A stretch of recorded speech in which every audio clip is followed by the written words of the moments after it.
누가복음 22장 39절에서 46절까지입니다.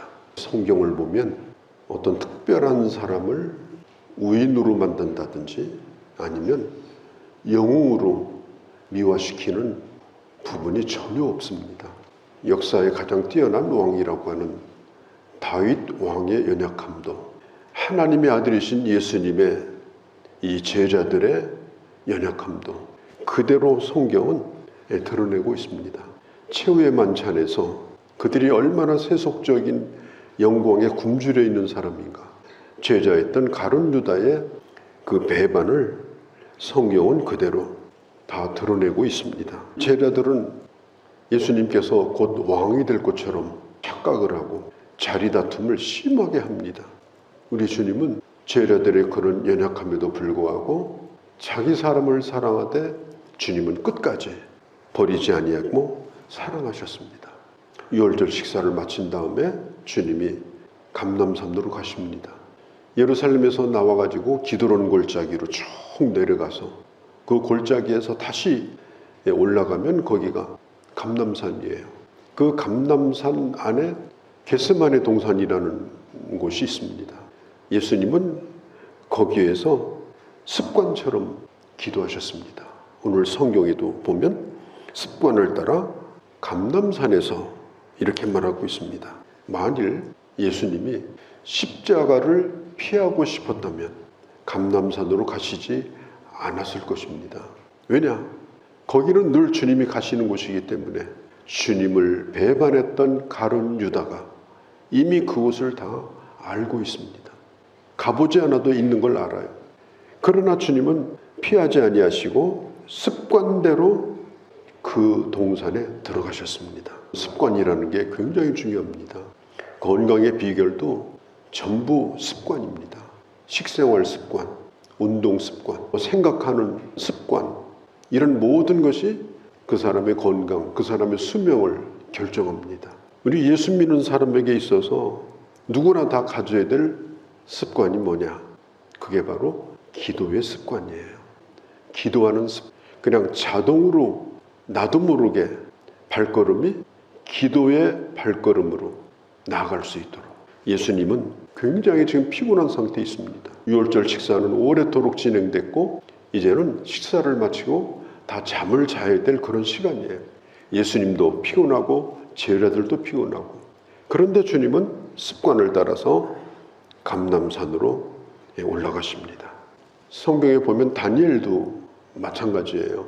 왕이 조서를 써가지고 왕 외에 그 어느 곳에도 기도한다든지 무릎을 꿇으면 사자굴에 던지겠다, 조서를 내렸어요. 다니엘은 총리입니다. 그걸 제일 먼저 알았을 겁니다. 그런데 성경은 이렇게 말해요. 전에 하던 대로. 신앙생활은 좋은 습관을 몸에 익혀야 되고, 그리고 어떤 일이 있다 하더라도 그 습관을 버리지 아니하고 전에 하던 대로 계속하여 가는 것입니다. 그럴 때에 하나님께서 다니엘을 사자굴에서 건져주셨습니다. 이 두 단어가 나와요. 39절에 습관을 따라, 두 번째는 따라갔더라. 예수님은 습관을 따라서 동산으로 가셨고 제자들은 그 주님을 따라갔습니다. 우리가 주님을 따라간다는 것은 뭡니까? 기도하시는 주님을 따라가는 겁니다. 기도하시는 주님처럼 우리도 그 길을 따라가는 거예요. 기도의 습관이 없으면 신앙생활이 정말 힘듭니다. 아마 신앙생활을 못할지도 모릅니다. 기도의 습관은 모든 시험을 다 이기게 만듭니다. 기도의 습관은 어떤 문제가 있다 하더라도 그 문제를 풀 수 있는 지혜를 하나님으로부터 얻습니다. 기도의 습관은 아무리 힘든 결정도 단호하게 할 수 있는 그런 결단을 갖게 합니다. 피곤한 것으로 치면 예수님도 제자들도 전부 다 피곤했지만 주님은 제자들을 데리고 가십니다. 성경에 보면 오늘 누가복음에는 한 번 잔 것으로 기록이 되어 있는데 다른 성경에 보면 3번을 예수님이 깨웠어요. 기도하다가 깨우시고 기도하다가 깨우시고. 그런데 제자들은 슬픔에 못 이겨서 그냥 또 잠이 들었다. 이렇게 나와 있습니다. 이게 무슨 말씀인가? 왜 예수님은 저렇게 몸부림치며 기도하실까? 그러니까 마음이 슬픈 거예요. 그럼 마음이 슬프면 같이 기도해야 되는데 그러다가 또 잠이 들어. 마치 울다가 잠이 드는 갓난아이처럼 제자들은 3번씩이나 자다 깨면 또 주님이 슬퍼하며 기도하시고 자다 깨면 또 기도하시고 그런데 너무 피곤하니까 이 제자들은 계속해서 잠이 들었습니다. 우리 주님이 말씀했죠. 동산 입구에 들어가면서부터 하시는 말씀이 시험 들지 않게 기도하라. 머리로 예수 믿는 것은 한계가 있습니다. 지식으로 예수 믿는 것은 그게 사탄이 시험하기에 딱 맞는 사람입니다. 그러나 기도하는 사람은 하나님의 도움을 받기 때문에 그가 연약할지라도 마귀가 손을 대지 못합니다.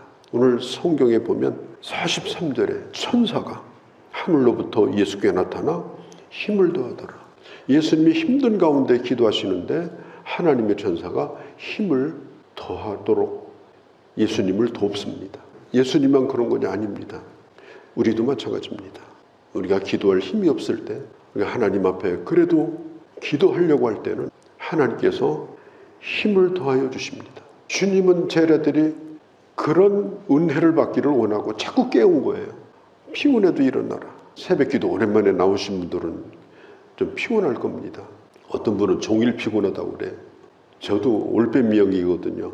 하룻밤 세우는 건 거뜬합니다. 그런데 그 이튿날은 아주 맥을 못 춥니다. 이 사람이 이게 훈련인가 봐요. 체질대로 살지 않고 체질을 바꿔야 돼요. 그게 평생토록 여러분들에게 장로일도 잘할 수 있고 권사일도 잘할 수 있고 집사일도 잘할 수 있는 거예요. 이거 직분은 맡았는데 새벽 기도가 안 돼가지고 힘들면요 이거 정말 힘듭니다. 어떻게 하든지 간에 새벽에 일어나서 기도하는 훈련을 해야 돼요. 이게 특별 새벽 기도에는 그 훈련을 받기 좋아요. 일주일간 한번 해보자. 얼마나 좋습니까? 자기의 모든 움직임이 다 드러나는데도 숨지 아니하시고 기도하는 것처럼 여러분들 기도의 습관을 몸에 익혀서 평생 하나님의 도움을 받으며 승리하는 주의 자녀들이 다 되어주시기를 주의 이름으로 간절히 축복합니다. 자, 우리 주님은 자신에게 닥칠 고난이 뭔가를 잘 알았습니다. 그래서 주님은 굉장히 힘들어하셨습니다. 육체적인 그런 고통도 심하지만 주님은 죄가 없는 하나님의 아들이시기 때문에 우리의 죄까지 그 당시의 죄인뿐 아니라 오늘 우리의 죄까지 오고 오는 모든 세대의 죄를 위하여 주님은 십자가에 달려 죽으셔야 됩니다. 주님이 마셔야 되는 쓴잔은 너무나 고통스러운 진노의 잔입니다. 하나님으로부터 버림받는 경험을 해야 됩니다. 저주를 받는 경험을 해야 됩니다. 그래서 주님은 그 기도하는 시간이 너무나 힘들었습니다. 베드로와 야고보, 요한을 데리고 특별히 가까이 오라고 그랬습니다. 같이 기도하자고 그랬습니다. 내가 고민하여 죽게 되었다고 말했습니다. 빌립보서 2장 8절에 보면 주님은 죽기까지 복종하셨습니다. 히브리서에 보면 심한 통곡과 눈물로 자기를 도우실 하나님 앞에 기도했다고 했습니다. 로마서 5장 19절에 한 사람이 순종치 아니함으로 많은 사람이 죄인이 된 것처럼 그게 누구냐면 아담이에요. 그런데 그 다음에 보면 이렇게 말합니다. 한 사람이 순종하심으로 많은 사람이 의인이 되리라. 그 한 사람이 누구냐? 바로 예수 그리스도예요. 한 사람의 범죄로 모든 사람이 다 죄인이 됐어요. 모든 사람이 다 죄인이 됐기 때문에 그 죄인들을 구원할 자는 죄인 가운데는 절대로 없어요. 왜냐? 그 죄인은 다 자기 죄로 죽어야 되니까. 남을 위해서 죽을 자가 한 사람도 없어요. 그래서 그 한 사람을 보내셨어요. 그분은 죄가 없는 분이에요. 왜? 하나님의 아들이니까. 그 한 사람이 이 세상에 오신 거예요. 그분이 예수 그리스도예요. 예수 그리스도께서 순종함으로, 그 순종이 뭐냐? 바로 십자가의 순종입니다. 만일 주님께서 그 십자가를 지지 않으셨다면 우리는 지금도 죄인이고 그리고 다 멸망으로 갈 겁니다. 한 사람의 불순종으로 모든 사람이 죄인이 되었으나 한 사람의 순종으로 많은 사람이, 그 많은 사람이 누구냐? 예수를 믿는 많은 사람이 의인이 되었다라고 말합니다. 지금 예수님의 이 겟세마네 동산의 기도는 바로 그 순종을 향해 가는 고통스러운 시간입니다. 죽기까지 빌립보서 2장에 있는 것처럼 죽기까지 주님은 순종하시는 거예요. 누가는 의사잖아요. 누가는 예수 그리스도께서 그 기도를 하실 때 그 모습을 특별하게 기록을 합니다. 뭐라고 기록하느냐? 그가 기도하는데 땀이 핏방울처럼 흘렀다. 그렇게 말합니다. 헤마티드로시스라고 하는 그런 생리현상이 있더라고요. 이게 뭐냐면은 아주 드문 현상인데 사람이 극도의 스트레스를 받고 고통을 겪으면 피부에서 땀이 나는 것이 아니라 혈한증, 피가 땀처럼 나오는 그런 특별한 경우가 있다는 거예요. 예수님께서 받으신 이 고난은 우리가 아프다, 힘들다, 정신적인 스트레스가 있다 이런 게 아닙니다. 모든 오고 오는 세대의 인간의 죄를 짊어지고 그 십자가를 앞에다 두고 하나님을 향하여 기도하는 고통스러운 시간입니다. 너무 고통스러우니까 땀이 나오는 것이 아니라 피가 흐르는 그런 고통을 주님이 경험하셨습니다. 아버지요, 만일 아버지의 뜻이거든 이 잔을 내게서 옮기시옵소서. 42절에 그러나 내 원대로 마옵시고 아버지 원대로 되기를 원하나이다. 처음에 기도를 시작할 때는 육신의 연약함과 싸웠습니다. 왜? 견딜 수가 없으니까. 예수님이 인간의 몸을 입고 이 땅에 오셨을 때는 인간의 육체적인 연약함, 인간의 감정적인 연약함을 다 가지고 오신 겁니다. 그래서 주님은 너무나도 그게 힘들기 때문에 성부 하나님을 향해서 하나님, 이 잔은 내가 마시기가 너무 힘듭니다. 가능하다면 다른 구원의 방법이 있다면 내가 십자가를 지지 않아도 내가 죽지 않아도 인간을 구원할 수 있는 만에 하나 천에 하나 다른 길이 있다면 이 죽음을 면케해달라고 성부 하나님을 향해서 예수님은 기도했습니다. 그러나 아버지의 뜻은 오로지 한 가지입니다. 그 아들의 죽음을 통해서만 인간이 구원을 받는다는 겁니다. 그 아들의 피가 있어야만이 인간의 죄가 용서받는다는 것입니다. 예수님이 기도하는 가운데 아버지의 뜻을 더 확실하게 알게 됩니다. 그래서 이렇게 말합니다. 내 뜻대로 마옵시고. 우리가 처음 기도 시작할 때는 내 뜻이 있잖아요. 머리가 복잡하잖아요. 이렇게 할까 저렇게 할까. 처음에는 막 떼씁니다. 주시옵소서 막 아니면 안 됩니다. 막 떼를 쓰고 야단이죠. 그러나 깊은 기도 가운데 우리가 들어가게 되면 아버지의 뜻을 따르고자 하는 힘을 주십니다. 아버지의 뜻대로 살고자 하는 능력을 주십니다. 그래서 결국은 예수님이 주기도문에서 가르쳐 주신 것처럼 아버지요, 아버지의 뜻이 이미 하늘에서 이루어진 것처럼 땅에서 이루어지되 나를 통해 이루실 일이 있다면 아버지께서 이루기를 원합니다. 아버지의 뜻에 나를 맡깁니다. 그래서 결국은 예수님은 하나님의 뜻대로 되기를 원하는 기도로 이 기도를 마칩니다. 그때까지 제자들이 자고 있었어요. 누가복음에는 나와 있지 않습니다만은 다른 성경에 보면 예수님이 이렇게 말씀합니다. 이제는 자라. 다 끝났다는 겁니다.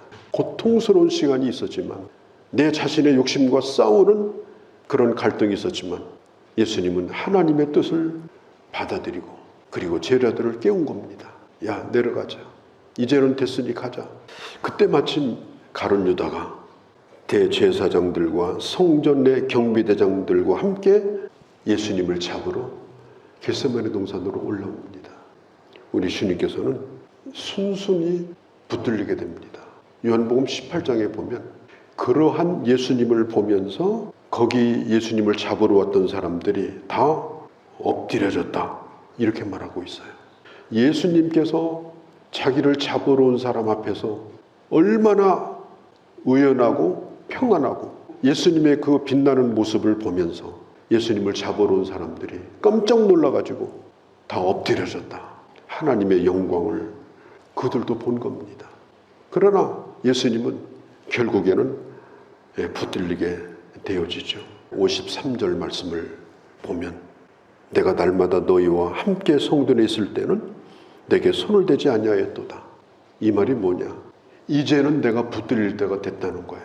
성전에서 성전에 있는 장사치들 좌판을 다 뒤집어 엎어버리고 뭐 채찍을 휘두르고 그렇게 했는데도 예수님을 못 붙들었거든요. 오늘은 예수님이 순순히 붙들린 거예요. 예수님은 도망가다 붙들린 분이 아닙니다. 요한복음 10장에 보면은 17절 18절에 예수님께서 이렇게 말씀했습니다.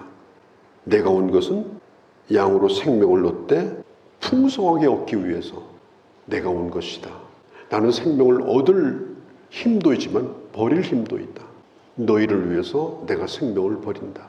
주님은 스스로 생명을 버린 거지 자기 자신을 스스로 놓으신 거예요. 그리고 십자가를 향해서 간 것입니다. 오늘 이 마지막 본문은 이렇게 말합니다. 이제는 너희 때요 어둠의 권세로다 하시더라. 이제는 악한 자들의 뜻대로 일사천리로 일이 진행될 거라는 거예요. 새벽 어둘 때부터 오전 9시까지 짧은 시간이에요. 무려 6번이나 끌려다니면서 신문을 받았어요. 한 번도 예수님의 죄가 드러난 적이 없어요. 그런데 종교 지도자들은 예수님을 신성모독죄로 사형을 판결을 내렸습니다. 빌라도에게 예수님을 넘겨주고 예수님은 결국은 십자가에 달려 죽게 되어집니다. 지금은 어둠의 때다. 지금은 고통스러운 때다. 그러나 우리 주님은 그 어둠의 때가 지나고 부활의 아침이 올 것을 주님은 바라보시면서 십자가를 향해서 묵묵히 지금 나아가고 계신 것입니다. 거룩하신 우리 아버지, 오늘도 주의 말씀을 들었습니다. 주님의 하나님을 향한 순종을 저희도 배우게 하시고 평생토록 나를 살릴 기도의 습관을 우리 몸에 익혀서 어떤 것도 감당하며 하나님 앞에 주신 사명 잘 감당하고 아버지의 뜻을 이루어드리는 저희 모두가 참된 주의 제자들이 다 되게 하여 주시옵소서. 우리 주 예수님의 이름으로 기도하옵나이다. 아멘.